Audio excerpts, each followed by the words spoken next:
Now then, Mike James in Oxfordshire in November, right, working with lime putty. Did you hear that? In November, working with lime putty, and I intend to go through the entire winter working with lime putty. So shoot me now. Right, this is grade 2 listed. This is the kind of finish that you should be looking at with a hot mixed mortar. Now I said I was working with lime putty, but I didn't tell you it was hot mixed. This is hot mixed, which means that I can work through the winter. Now this I put on yesterday. Bear in mind it's November. That's actually not backable, and it's lower to the ground. But anyway, this is the kind of thing you should be looking at for a finish.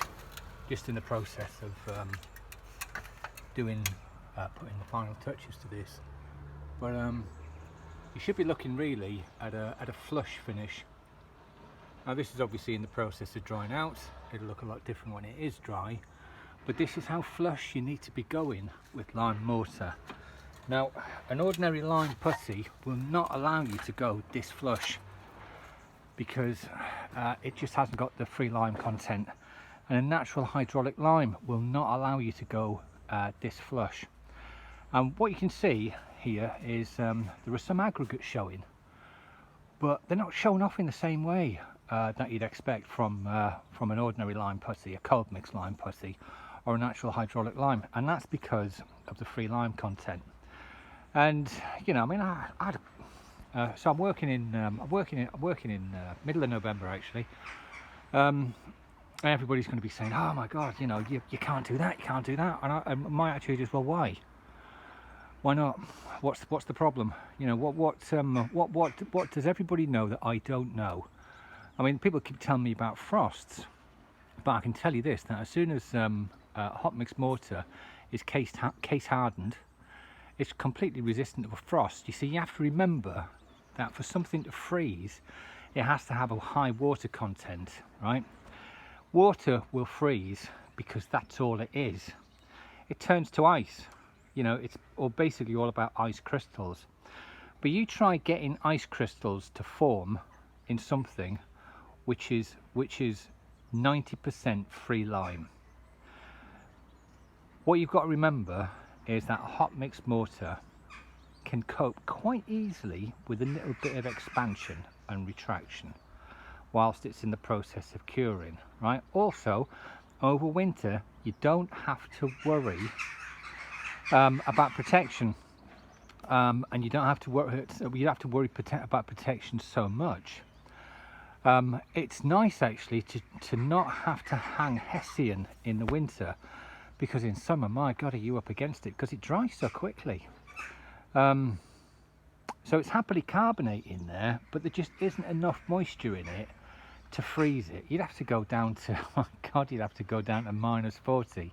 Well, it makes me laugh though, because I had a phone call the other day from a bloke who said, you know, you just can't use lime in winter. I mean, any kind of lime, you know, natural hydraulic lime, lime putty, hot lime, lime hydrate, you just can't use it.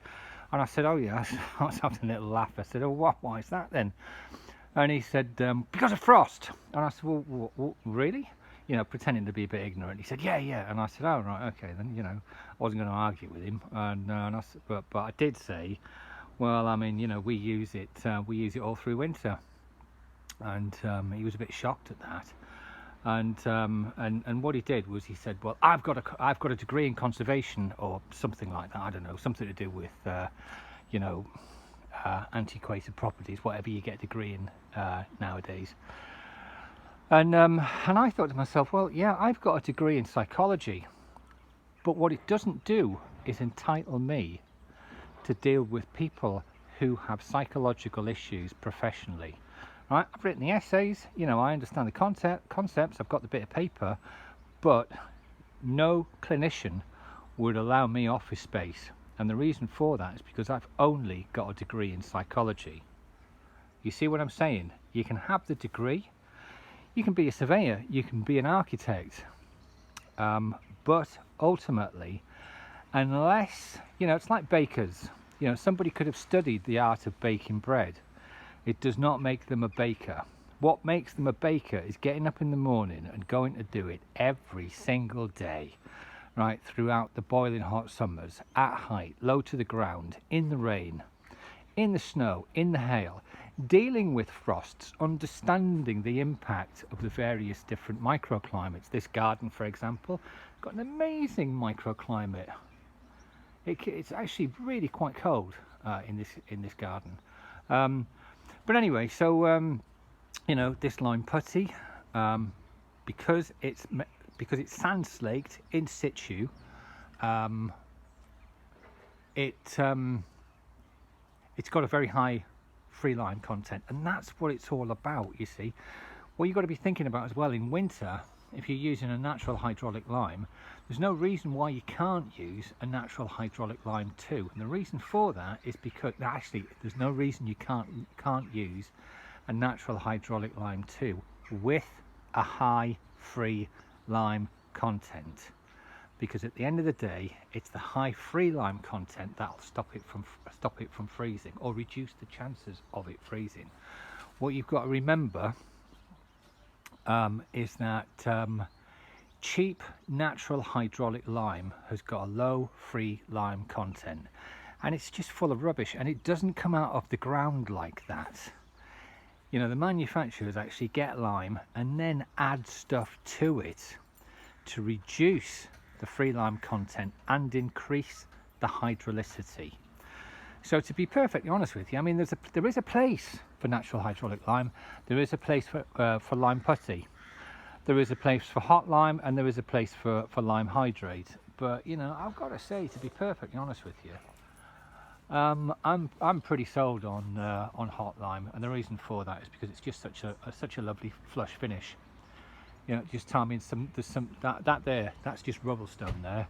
So it's almost, I'd say, when you're using hot mixed lime on rubble stone, what you get is the equivalent of a bad case of plastering.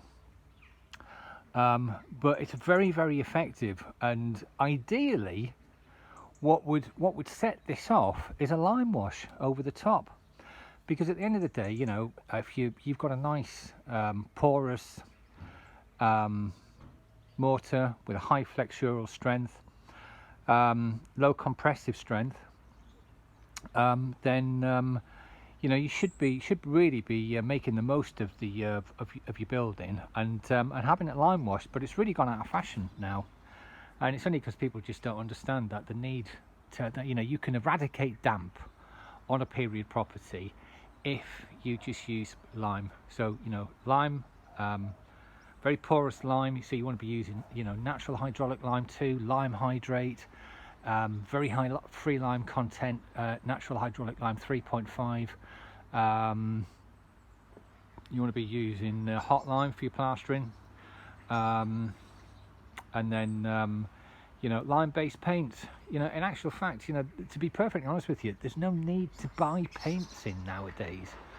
There's no need to apply technology to the inside of your house. You just need a bit of old science. I hate to sound like an old wineskin, but the old stuff is the best stuff. You can just forget all the new products have a place, but I tell you what, not on my site. Anyway, so high free lime content, pointing on the outside, lime washing, a good lime mortar on the inside.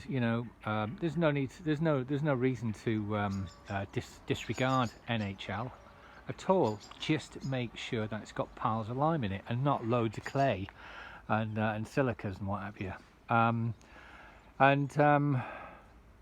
You protect your house, you make it look nice, and when it comes to selling it, it flies off the shelf. But it's all labor intensive, and we all know what that means. This kind of stuff doesn't come cheap at all, because it is so labor intensive. And this is where the inferior products come in. Right, they come in round the back door, you know, like they come in with the excuses like cement. You know, the Second World War. A lot of men died in the Second World War, and so the knowledge of lime went with them on the battlefields.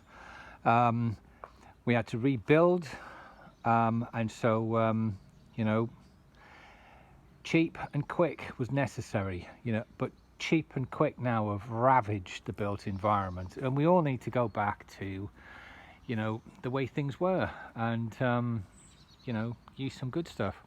Anyway, that's enough.